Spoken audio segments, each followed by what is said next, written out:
Today, we'll be taking a look at diagnostic mode on this GE electric dryer.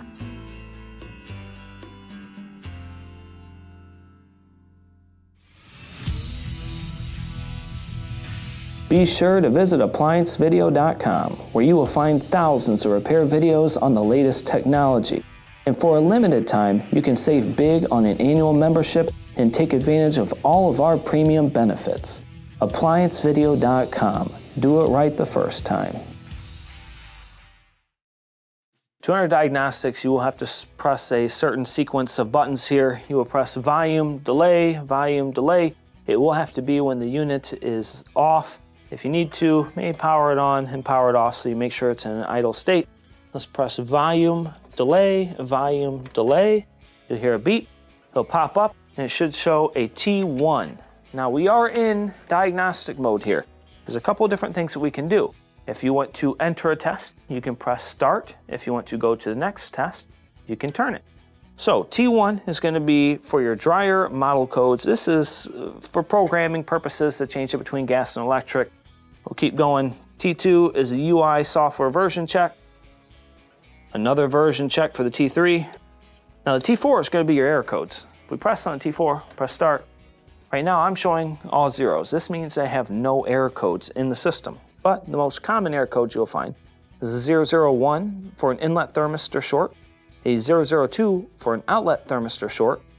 There's also 003 and 004, which is for the inlet or outlet thermistors being open.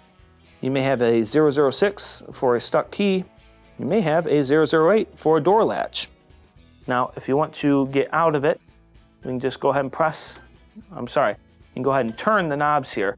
Now, if you wanted to go to the next error code, you would simply press start when it shows the first error code, but it wouldn't do anything because I have none in my system. So now we are at T5. T5 is a memory test. We'll skip past that. Now your T6 is a user interface test. You can check the keys for functionality, make sure that there's nothing that's stuck in here during that test.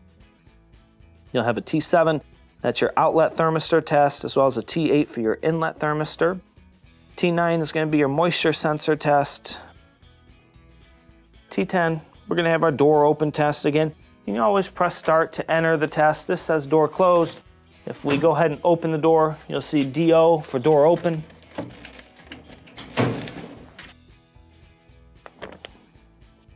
T11 is your water valve test. If you do have water hooked up to it, you can test those components here. A value for the EPROM and a drum test, T13. If we press start, it's going to go ahead and rotate the drum, but it's not going to supply heat. Well, this one, we actually have to turn the knob. You cannot press start to turn it off, but if you do want to exit diagnostics, this is through the entire cycle here. Go ahead and press power, and we are out. Thank you for watching another quality video from ApplianceVideo.com. If you found this video helpful, make sure you click the like and subscribe to our channel.